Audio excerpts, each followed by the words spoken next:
शायद 30 साल के आसपास का एक आदमी गाड़ी चला रहा था और उसकी बगल वाली सीट पर एक बुजुर्ग आदमी बैठा हुआ था। गाड़ी शहर के अनाथ आश्रम में आकर रुकी और उसमें से दोनों बाहर आए और अनाथ आश्रम में चले गए। वो 30 साल का आदमी बेटा था जो अपने बाप को अनाथ आश्रम में छोड़ने के लिए आया था। बेटा अपने बूढ़े बाप को आश्रम छोड़कर वापस आ रहा था, तभी उसकी बीवी का फ़ोन आया।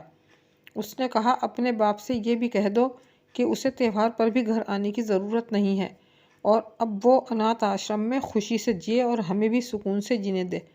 ठीक है, वे कह देता हूँ। बेटा वापस मुड़ा और अनाथ आश्रम गया तो देखा कि उसका बाप आश्रम के मैनेजर के पास बैठा हुआ बातें कर रहा था और उसके साथ इतना घुल मिल गया था और हंस रहा था जैसे बरसों से एक दूसरे को जानते हों। बेटे को ये देखकर बड़ी हैरानी हुई।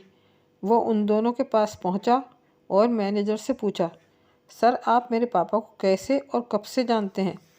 उसने मुस्कुराते हुए जवाब दिया, बरसों पहले जब वो इसी अनाथ आश्रम से एक बच्चे को गोद लेने आए थे।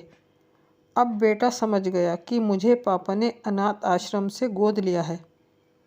वो वहीं खड़ा हुआ बड़ा शर्मिंदा और पछतावे की आग में जल रहा था कि जिस बच्चे को 30 साल पहले अनाथ आश्रम से उठाकर लाया गया था, वही बच्चा आज अपने बाप को अनाथ आश्रम में छोड़ने का गुनाह कर रहा था।